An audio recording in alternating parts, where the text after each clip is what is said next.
Shalom a todos, bienvenidos a un nuevo audio de nuestro libro La dimensión interna del rabino Arjeh Kaplan.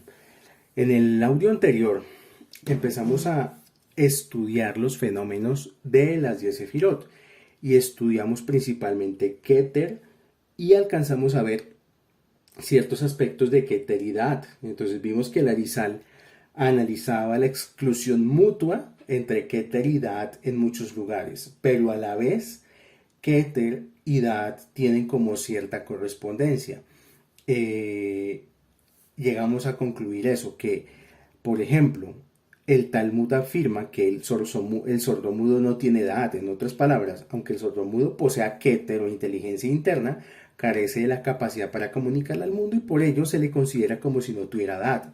Vimos eso, que Keter es un aspecto potencial donde está todo en un estado completo y que Da'at es la capacidad de cómo empiezo yo a manifestar eso que está en los mundos superiores, de cómo yo puedo generar eso que estoy pensando, eso que estoy planeando en el mundo real. Es, digamos, parecido a como, digamos que un cantante. Vamos a ver si puede, digamos que los buenos cantantes deberían tener la capacidad de poder transmitir lo que tienen en su mente en la canción final, o aquello que generaron a nivel mental, que sea fiel a la copia final, a lo que va a ser la manifestación. Lo mismo podemos decir de un diseñador, de un arquitecto. Da'at es ese, digamos, ese puente entre lo deseable y lo posible. Pero para poner un ejemplo más cotidiano y entrar en calor con el próximo tema que vamos a estudiar. Digamos que una persona tiene un deseo desde que nació, tiene un deseo profundo de ser independiente, de trabajar independiente. Ese deseo profundo de independencia está en Keter. Luego, en Jochma y Binah, va a tomar la forma de tener una empresa. Entonces, ¿empresa de qué? De quesos, de muebles, de materias primas, de lo que sea, cualquier tipo de empresa.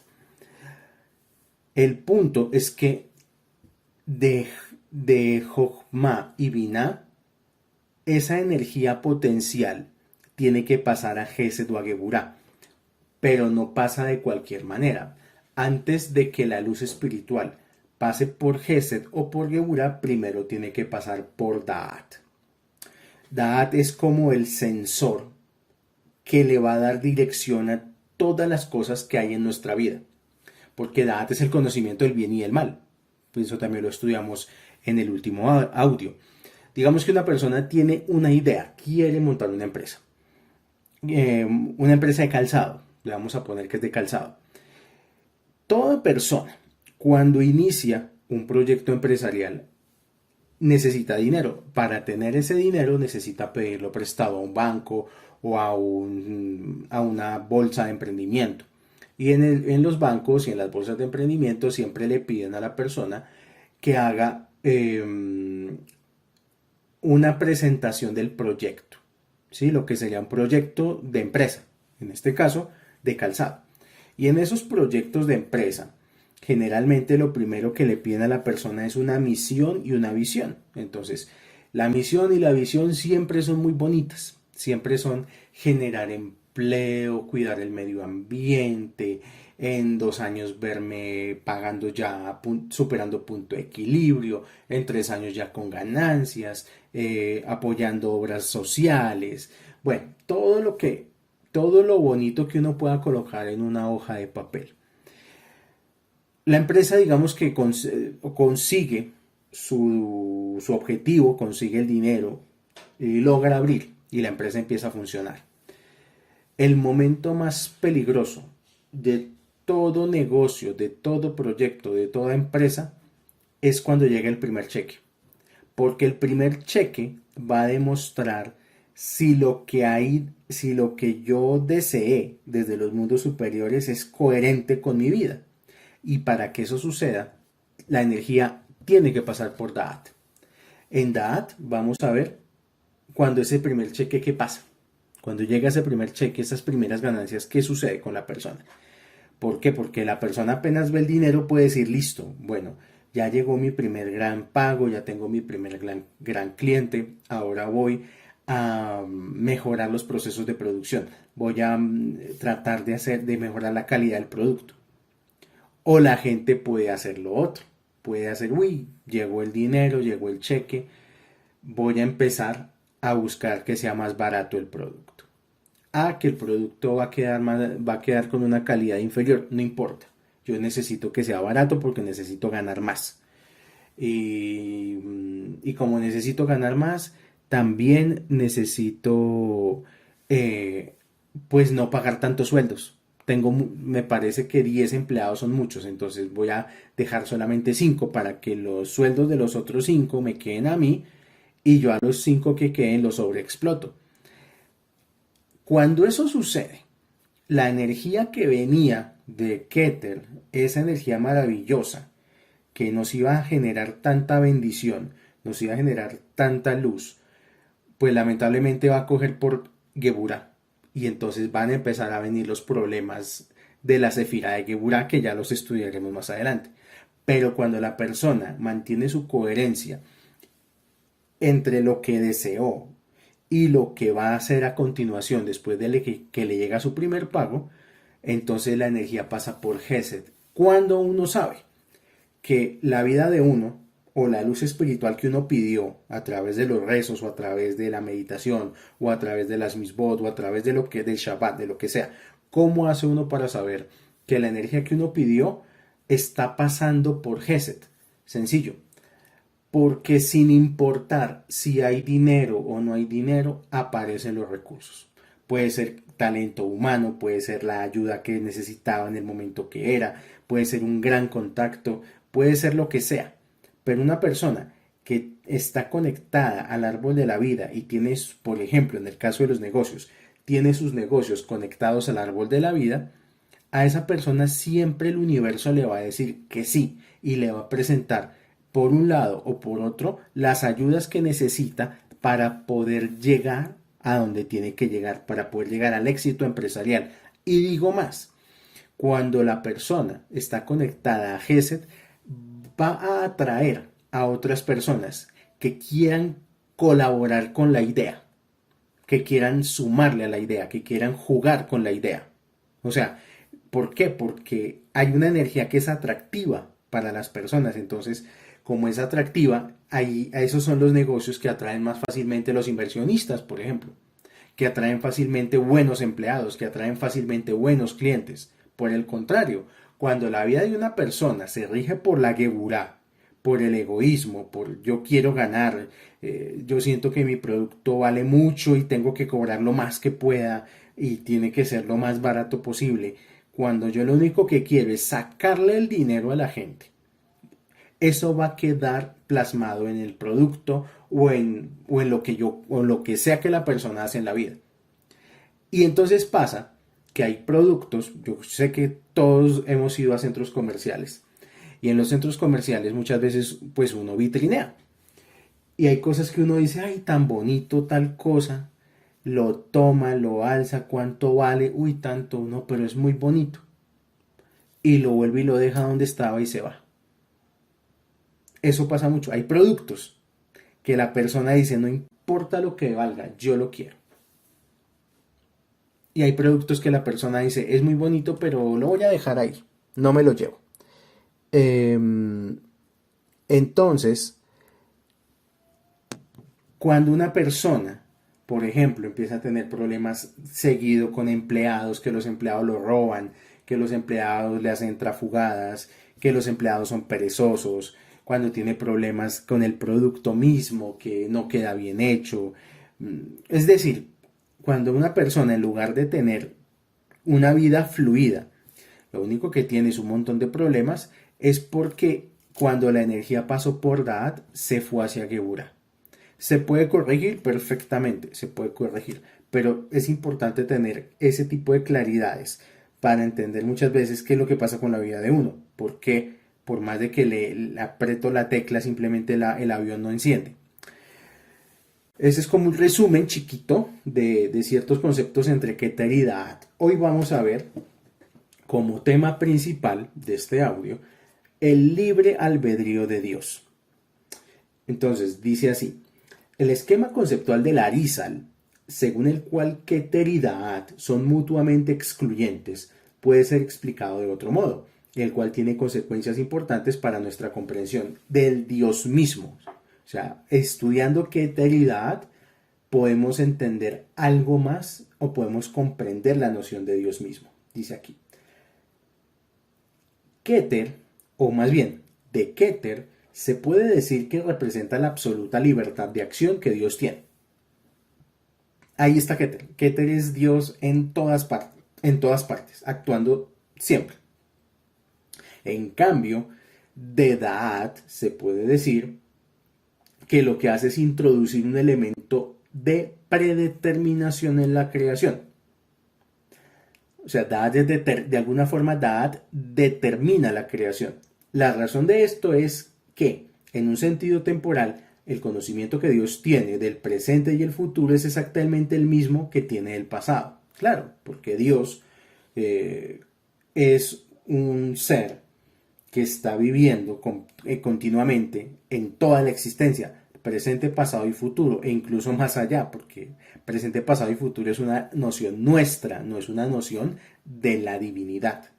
Pero aquí dice que en un sentido temporal el conocimiento que Dios tiene del presente, pasado y futuro es exactamente el mismo que tiene, perdón, el conocimiento que Dios tiene del presente y del futuro es exactamente el mismo que tiene del pasado. Además, a diferencia del tipo de conocimiento que tiene un ser humano, el conocimiento que Dios tiene es absoluto y determinista. El conocimiento absoluto que Él tiene de lo que va a hacer antes incluso de hacerlo. Convierte lo que sabe en algo que es, como si ya lo hubiera hecho. Siendo así, surge una pregunta y es, bueno, si Dios tiene un conocimiento tan absoluto de la realidad que incluso sabe lo que va a hacer antes de hacerlo, como si ya lo hubiera hecho, la pregunta es si Dios realmente es libre de hacer lo que Él quiere, o si por el contrario, se podría decir que su conocimiento, que su Da'at, actúa como factor determinante que limita su propia libre voluntad. O sea, si Dios puede actuar libremente por todo el universo, o si la Sefirá de Da'at actúa como un factor que determina su libre voluntad. O sea, como si Da'at limitara a Keter. Aquí vemos que la exclusión mutua entre Keter y Da'at está enraizada en la paradoja filosófica acerca del conocimiento de Dios y de su libre albedrío. Por supuesto, la respuesta a este interrogante es que ambos aspectos de la paradoja son ciertos. Es tan cierto que Da'at determina la creación como que Hashem es infinito y está en todas partes. O sea, ambas partes de la paradoja son verdad. Voy a tratar de ahondar un poquito más aquí. El hecho de que percibimos al Creador por medio de dos tipos de atributos, vamos a decir, que podemos percibir a Dios a través de atributos negativos y a través de atributos de acción, de hecho causa que lo percibamos con un tipo de visión doble. Es igual, o esto se asemeja mucho, a mirar un objeto a través de dos lentes diferentes. Aunque se trate de un solo objeto, de hecho vemos dos imágenes muy distintas. De manera similar, los dos tipos de atributos son como dos lentes a través de los cuales intentamos percibir al Creador. Una buena analogía de esto sería la dualidad de la onda y la partícula que alguna vez les comenté cuando estudiábamos el fenómeno de la luz, que muchos científicos han hecho estudios sobre la luz y han determinado con pruebas científicas que la luz se comporta como onda. Otros científicos determinan con pruebas en la mano que la luz se comporta como partícula. Y hay científicos que han podido comprobar que a la vez la luz puede ser onda y partícula. De alguna forma es lo que esto mismo pasa con nuestra comprensión del Creador. Puede ser que si el creador, si Dios, puede vivir simultáneamente o puede incluir simultáneamente dos categorías, el problema que nosotros tenemos es que para nosotros las formas de interpretar al creador no convergen. Y ese es el factor responsable de las paradojas que muchas veces las personas hallan al hablar del Ser Supremo. Estas paradojas forman parte integrante del sistema existencial, pero este sistema existencial es resultado de que nosotros tenemos algo así como una doble visión incompleta. O sea, es el hecho de que nosotros no podemos comprender con total claridad al Creador que nos hace tener eso, dos visiones opuestas del Creador, y que eso pueda generar conflicto en las personas. De hecho, una de las razones por las cuales hay gente que se hace atea es por esto que estoy explicando, porque internamente no logran conciliar aspectos opuestos del creador. Entonces la forma más fácil que tienen para salir del dilema es simplemente decir que Dios no existe, Hasbe Shalom. Pero así hace mucha gente, por facilismo. No quiero extenderme más en ese punto, pero es importante entender, es importante explicar, porque muchas veces, digamos que uno puede encontrar atributos opuestos en la idea de Dios. O cuando un ateo, digamos, viene con ciertos argumentos a querer refutar la idea de Dios, es porque tiene esa visión incompleta y no la logró conciliar. Desde la perspectiva de Keter, incluso su conocimiento no es determinista. Su libre albedrío no está restringido por nada, ni siquiera por su propio Da'at. Ahora, por otro lado, Dios restringe su libre albedrío con el fin de permitir que pueda existir un contexto de tiempo y espacio. Por lo tanto, Dios tuvo que restringirse a sí mismo y a su libre albedrío para que ustedes y nosotros podamos existir, para que tú y yo podamos existir. Así pues, desde la perspectiva de Da'at, Dios ya sabe todo lo que ocurrirá en el futuro. La presencia de Da'at entre la Sefirot opacaría el indeterminismo absoluto de Keter, casi forzándola a conformarse con las leyes y la lógica establecida por Jochma y por Binah. La Sefirá de Keter representa el concepto mismo de libre albedrío que Dios creó con el propósito de llevar a su creación a la meta deseada. Cuando luego creó, después de emanar a Keter, luego se creó Jochma, que es sabiduría, luego Binah, que es inteligencia, y luego Da'at, que es conocimiento, en cierto sentido estableció leyes que limitan o también que ocultan su libre albedrío. Fue solo después de que esas sefirot aparecieron que él, en cierto sentido, se obligó a sí mismo a seguir las reglas que estableció.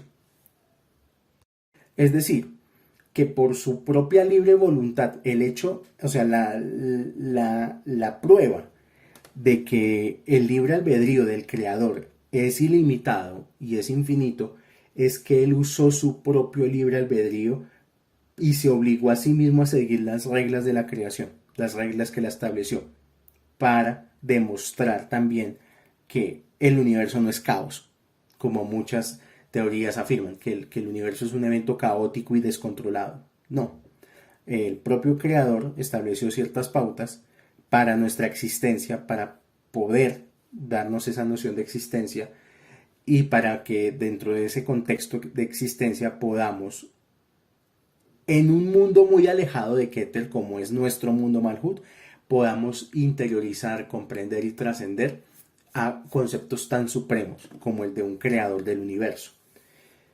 Una buena analogía de esta idea sería, por ejemplo, un juego de ajedrez, en el cual un jugador podría mover sus peones a través de todo el tablero con un solo movimiento. Nada le impide hacerlo, excepto su propio compromiso de jugar conforme a las reglas del juego. O sea, nadie podría jugar ajedrez si cada quien quiere mover las fichas como le da la gana. Todos los que nos hemos sentado a jugar un juego de mesa, cartas, ajedrez, lo que sea, nos hemos obligado a respetar las reglas del juego. Y a que si el peón solamente se mueve una vez, se mueve una vez, no 2, 3, ni 4, ni 5. aunque nada nos impide hacerlo, nada nos impide hacer trampa, pero lo más importante es el compromiso que hay entre las partes de jugar conforme a las reglas del juego. De manera similar, Dios hizo un contrato con el mundo que Él creó que seguiría las reglas y las leyes establecidas por Jochma y por Binah. A causa de este compromiso, todas las cosas en el mundo parecen seguir un curso predeterminado que es antitético con el indeterminismo absoluto de Keter. O sea, lo más fácil en este mundo físico, en esta prisión de 3 dimensiones y 5 sentidos, lo más fácil es solamente creer en el mundo material. Créanme que es muy difícil. Lo más difícil es abrir la mente, la conciencia, a contemplar la dimensión espiritual y a contemplar los mundos superiores.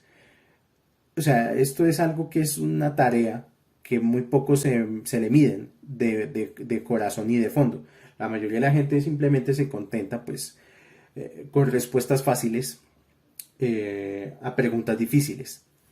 Pero la persona que se determina a buscar la vida espiritual es una persona que pues muy valiente, porque es ir en contra de las normas que dictan las leyes de lo que podemos ver, oír y sentir, que es un mundo muy limitado, pero que muchas personas dan como cierto que es lo único que hay.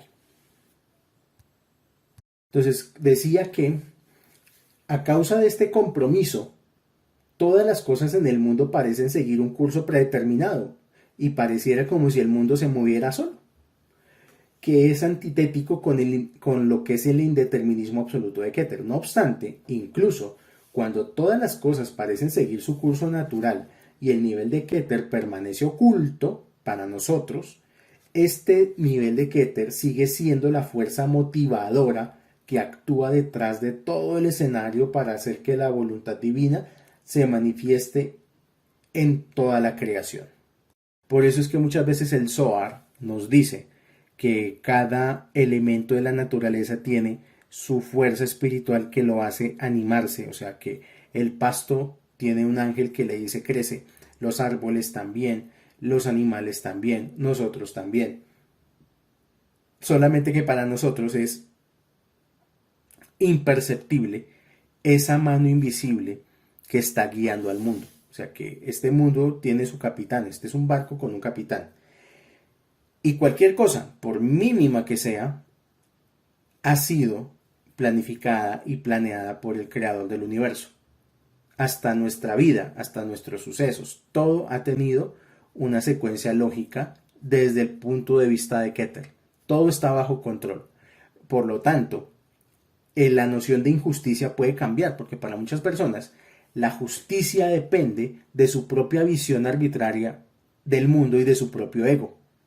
Cada uno de los seres humanos va determinando qué es lo justo y qué es lo injusto, y esa discusión es muy compleja y muy profunda, porque a través de los que determinan qué es la justicia y qué es la injusticia, hasta las guerras han sucedido por eso, porque cada persona se deja llevar por su propio ego y por su visión sesgada de la realidad. Una persona que ya empieza a entender que todo esto es una gran maquinaria universal y que está andando y que tiene un creador detrás, vamos entendiendo que todo tiene un sentido. Que yo no entiendo por qué hay tantas injusticias según yo en el mundo. Eso no tiene nada que ver con que Dios no esté bajo control. Dios está bajo control de todo. Y cada cosa que pasa en el mundo tiene un propósito. Que yo no lo entienda es otra cosa. Y hay que ver si yo tengo que entender todo lo que pasa en el mundo. Lo que quiero decir es que Keter, que es la voluntad divina, Jochma, que es la mente, Binah, que es la lógica, Da'at, que es el conocimiento, son pues, todas ellas son creaciones de Dios. Y decir lo contrario implicaría que estos conceptos básicos son iguales que Dios, lo cual es imposible. En términos específicos, Dios de ningún modo estuvo obligado a crear el mundo con la lógica que ahora tiene. Si lo fuera, eso equivaldría a decir que Él está sometido a la lógica, lo cual de nuevo sería impensable. Por consiguiente, si el universo nos parece lógico, la única respuesta posible es porque Dios lo dotó con la misma lógica que él utilizó para crearlo. Pero respecto de Dios, esto fue un acto voluntario y no algo intrínseco o necesario. O sea, lo que quiero decir que, vamos a poner un ejemplo. Un dibujante tiene la capacidad de dibujar, lógicamente. Y es capaz, digamos, voy a poner un ejemplo. Y digamos que este dibujante tiene la capacidad de hacer dibujos animados. O sea, que puede dibujar un muñequito en un papel y que ese muñequito en ese papel se mueva. Yo sé que es un poco fantasioso, pero quiero que por favor me traten de seguir con el ejemplo. Imaginémonos que hay un dibujante que tiene la habilidad de dibujar cosas en el papel que cobran vida dentro del papel, pero no pueden salir del papel. Lo que quiere decir esto es que por más de que el muñequito de papel tenga la idea que tenga de Dios, Dios no se rige por la ley de los muñequitos de papel. O sea, Dios no está limitado al universo de las dos dimensiones de los muñequitos de papel. Dios está por fuera de esas leyes. Él creó ciertas leyes para los habitantes de la hoja de papel, pero Él no se rige por las leyes de la hoja de papel. Eso es lo que quiero decir. Por ende, las leyes actuales de la lógica no es que sean arbitrarias, sino simplemente que Dios las trasciende esas mismas leyes. Por ello, cuando es necesario para cumplir su plan global, Dios puede interrumpir inclusive las leyes de la naturaleza, ya que esas leyes forman parte del sistema de lógica que Él creó.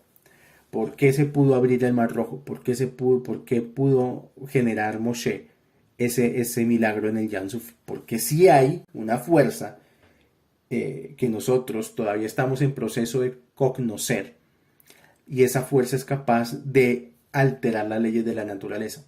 O sea que sí hay esa fuerza que está por encima de las leyes de la naturaleza, y ahí es donde podemos comprobar que hay algo por encima de nuestras leyes y de nuestra lógica humana.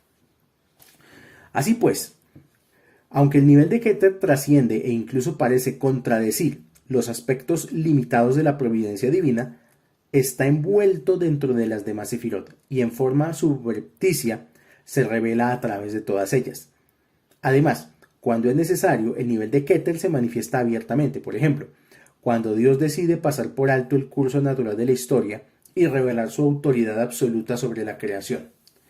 El paradigma de esto lo constituye la revelación que Dios hizo a Moshe en la zarza ardiente. O sea, vamos a un poco de Torah, cuando por primera vez Hashem se presenta a Moshe en una zarza ardiente.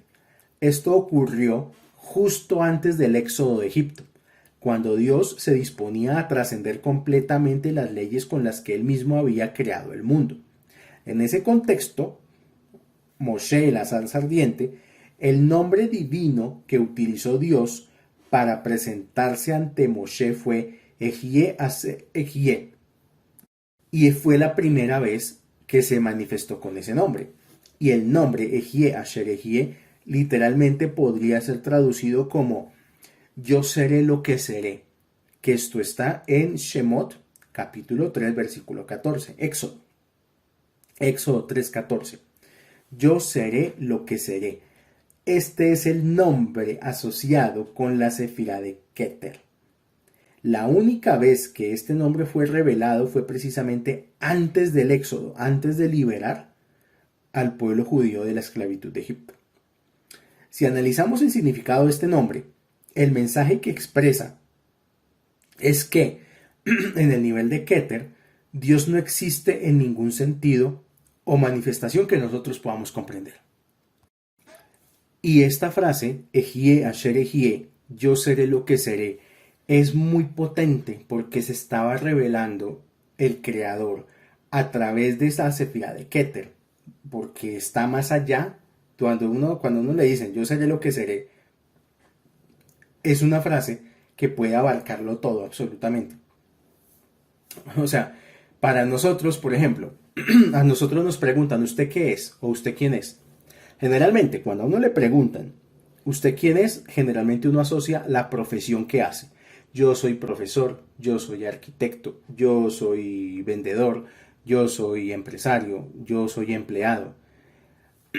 Pero nadie se presenta.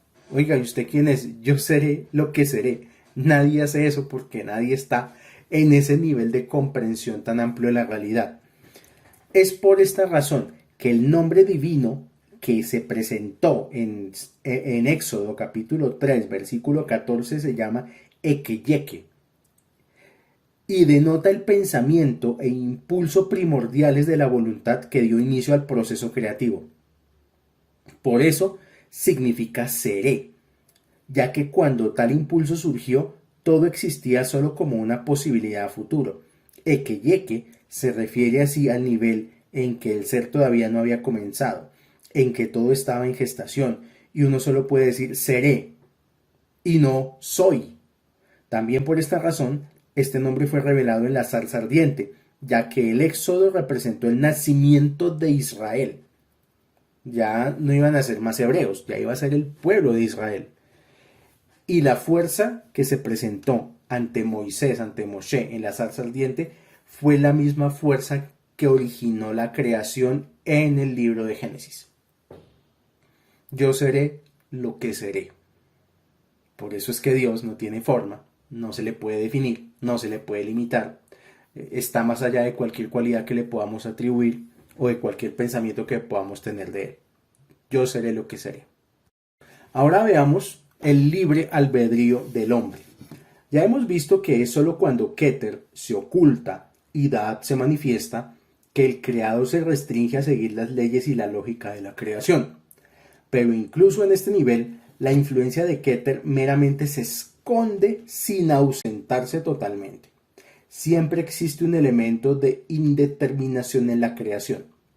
Por más que uno sepa y crea saber y crea tener nociones de lógica y crea tener mucha inteligencia y crea saber todo lo que pasa en el mundo, siempre en la creación hay un factor indeterminado. Y ese factor indeterminado es el que mueve el universo. Y eso está más allá de la lógica que nosotros manejamos. La verdad, bueno, dice aquí, en buena medida esto se debe al hombre. La verdad es que siempre que el hombre activa su libre albedrío, el Da'at de Dios desaparece y en su lugar aparece la manifestación de Keter. Una de las premisas fundamentales del judaísmo es que al ser humano se le concedió la facultad para elegir y actuar sin la más mínima coerción. Esta capacidad lo distingue no solo en sus actos, sino también en el profundo efecto que un acto basado en la voluntad humana puede tener en una situación al parecer irreversible.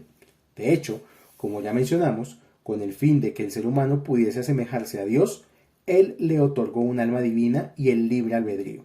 Según muchos comentaristas bíblicos, este es el significado del versículo que afirma que el hombre fue creado a imagen de Dios.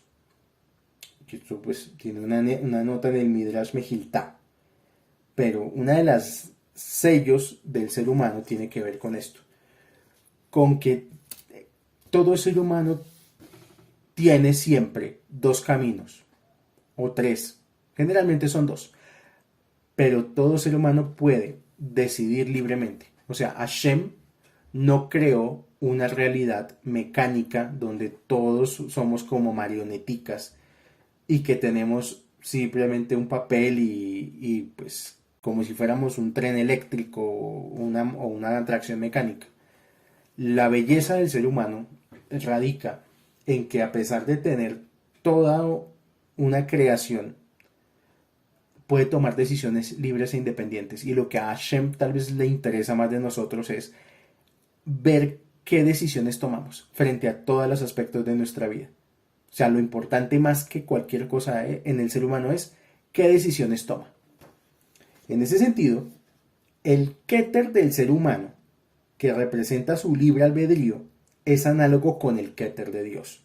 La Sefirá de Keter representa la absoluta libertad de acción que Dios tiene de hacer que se cumpla su propósito en la creación. También representa el nivel más profundo de la voluntad humana y la esencia de su ser. En este nivel de Keter, el ser humano no está constreñido por sus predisposiciones internas ni por los estímulos externos. Sus decisiones, las del ser humano, son completamente independientes de cualquier otra consideración. Es sólo así que él puede llegar a ser un ser auténticamente responsable. Aun cuando Dios posee un conocimiento absoluto del futuro, esto de ningún modo despoja al individuo de su propia libre voluntad. Pues sin importar cuáles sean las influencias determinantes a las que está el sujeto, él dispone del poder para trascender sus propias limitaciones. Este es el significado de la afirmación talmúdica en el sentido de que Dios conduce al ser humano por el camino que éste haya elegido seguir, que esto está en Tratado de Makot en el Talmud. Pero entonces la paradoja del ser humano aquí es bien interesante, porque las decisiones que tomamos nos pueden llevar a la superación personal. ¿Y superación personal qué es? Trascender nuestras propias limitaciones. Tenemos que entender que todo lo que nosotros llamamos personalidad son limitaciones. Hablando solamente de aspectos internos, por supuesto. Hay personas que simplemente se niegan a un cambio porque consideran que con sus limitaciones a nivel de personalidad están bien. Es que yo soy tímido, es que yo soy de mal genio, es que yo soy rencoroso, es que yo soy vengativo, es que yo digo las cosas como las siento y no me fijo en a quién se las digo. Todo ese tipo de discursito que nos decimos a nosotros mismos de que así somos y que esa es nuestra personalidad, en realidad esa es la limitante más grande que hay. Y conectar con Keter del Creador es superar esas limitaciones. Que la persona que sea tímida luche por dejar de ser tímido. Que la persona que le gusta robar luche por dejar de robar. Que la persona que es de mal humor luche por dejar de enojarse. Esa es la verdadera belleza del ser humano. Pero el ser humano no está obligado a cambiar. O sea, Hashem nos dio también la libertad de hacer lo que queramos. Y hay gente que va por la vida como se le antoja. Clemencia y arrepentimiento. Ahora, el nivel de Keter es también llamado como la dimensión de la clemencia. O sea, a Keter se le conoce en su término hebreo como Rahamim. Podemos entender este concepto si recordamos que la creación tiene como propósito fundamental que el ser humano pueda disfrutar del grado de cercanía con Dios más elevado que sea posible. Nuestro objetivo, el objetivo de estar en este mundo, el objetivo de la creación es que a través de esta simulación de realidad podamos tener la mayor experiencia posible de elevación hacia Dios. Listo.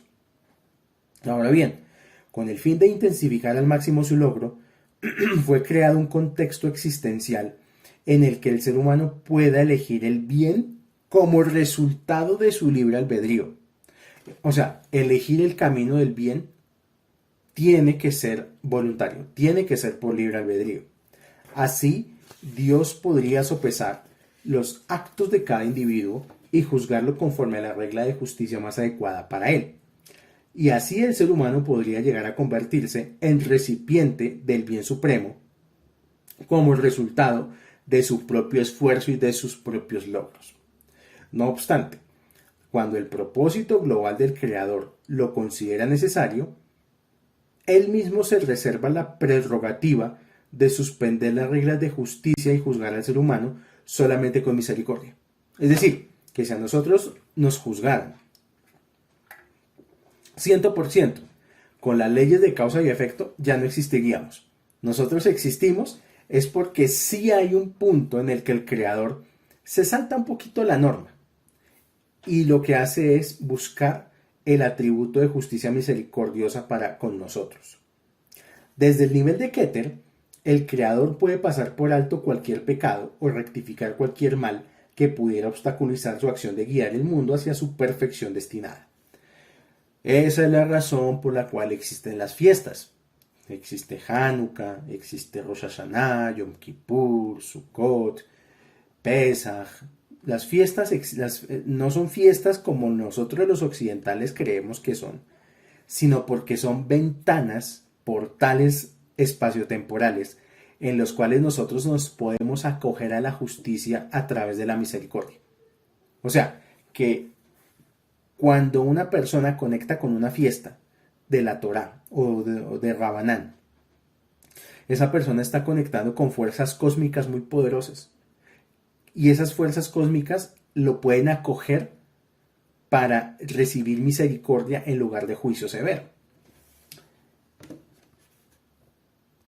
Esto es lo que significan las palabras que Dios dirigió a Moshe después del pecado del becerro de oro. Volvamos a Éxodo capítulo 3, versículo 19.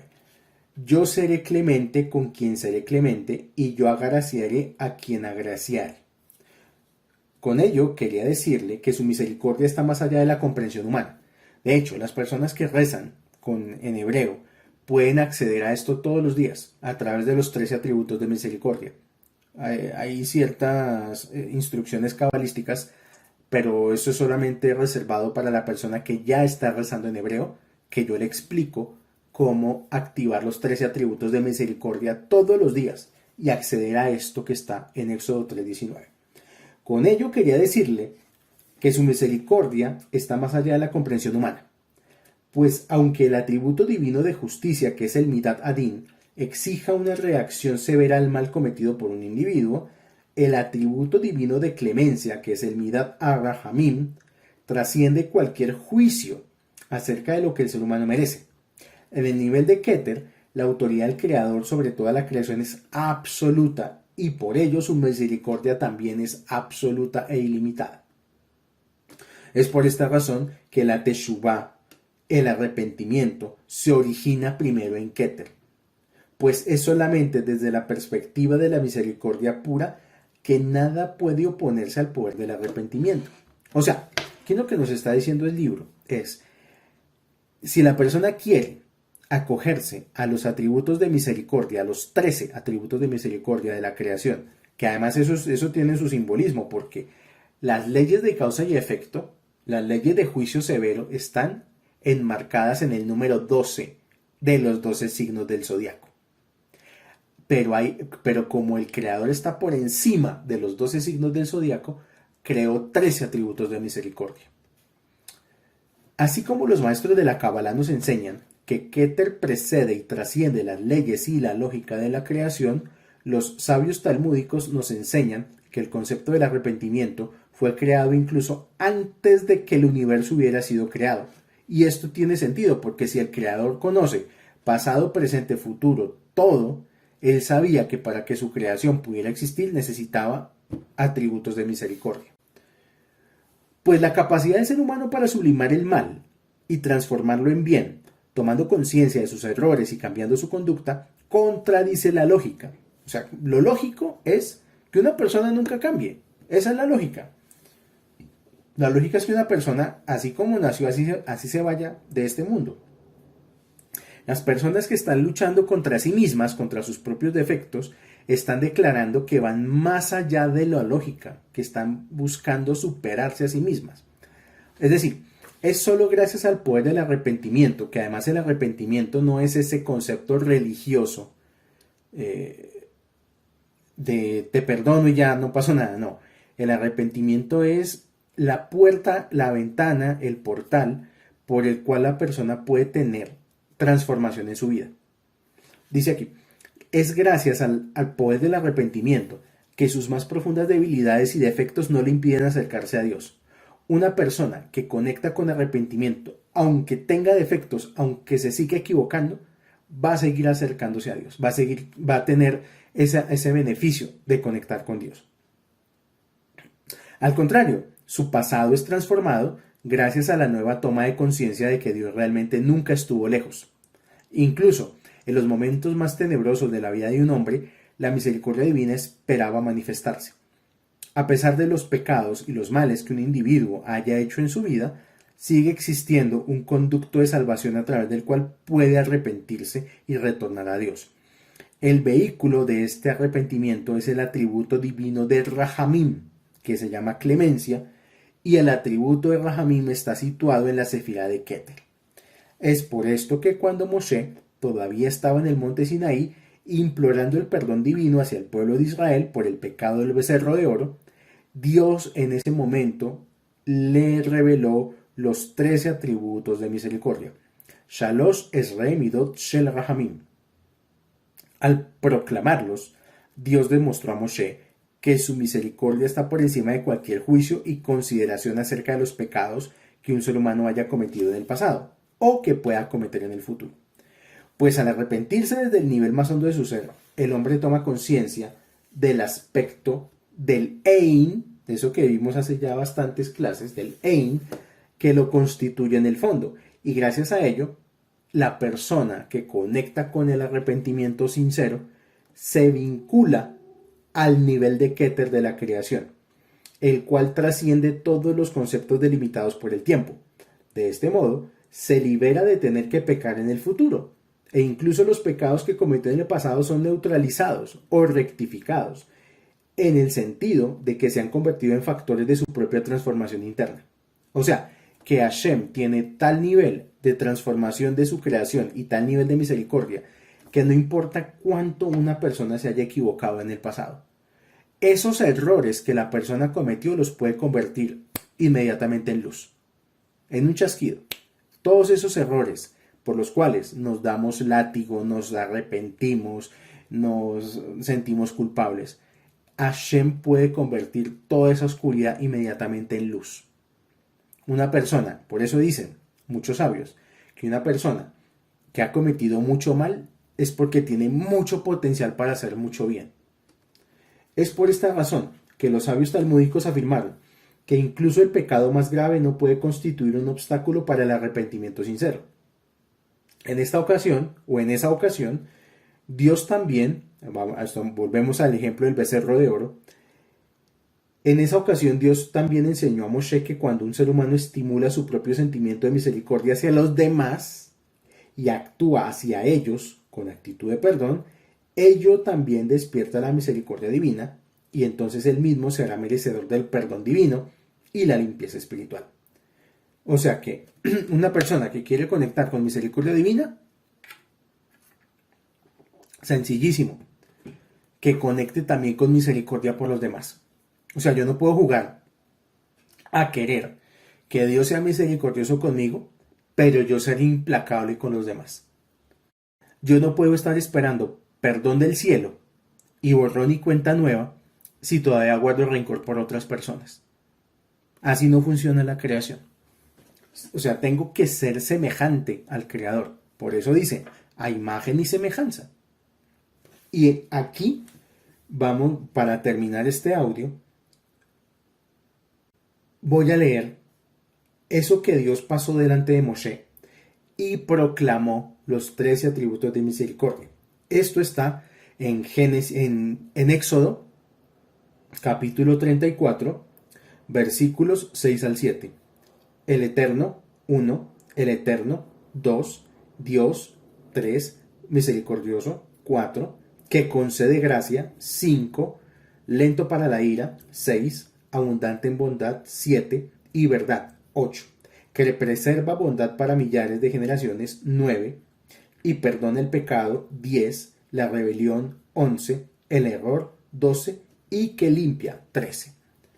De hecho, la persona que está acostumbrada, que tiene la costumbre, y debería hacerlo, de comer pan en su mesa para poder bendecir y hacer Birkat Hamazon, la persona que come pan y hace Birkat Hamazon conecta con 2 de los 13 atributos de misericordia, con el 8 y con el 13, que preserva bondad para millares y que limpia. La persona cuando toma su pedacito de pan, lo hunde 3 veces en la sal y come, pues obviamente después de hacer la bendición del pan, esa persona, la persona que hace eso, sobre todo en Shabbat, pues es importantísimo comer pan en Shabbat y guardar Shabbat. Esa persona que come pan y hace Birkat Hamazon, inmediatamente está activando todos los días de su vida los atributos de misericordia, el número 8 y el número 13. Y eso hace, bueno dicho, una persona que hace esto con conciencia y entiende por qué hay que comer pan, ¿Y de dónde viene el pan? Pues que no es parte de esta clase. Pero la persona que hace eso está aligerando su karma. O sea, ya la persona que aprende a comer pan ya no necesita pasar por sufrimiento en la vida. Es algo tan sencillo. O sea, ¿quién diría que aprender a comer pan es importante para poder superar el karma? Pero es así. Los dejo por ahora. Hemos terminado con este audio el capítulo correspondiente a Keter. Para el próximo audio de la dimensión interna vamos a empezar a estudiar Jochma y Binah. Le damos gracias a Shem por darnos esta oportunidad de estudiar, de dar conocimiento, que este conocimiento sirva para nuestra salud, refuah shelema, parnasá, sustento, atzlajá, buena fortuna, y nos estamos escuchando próximamente. Shalom, shalom para todos.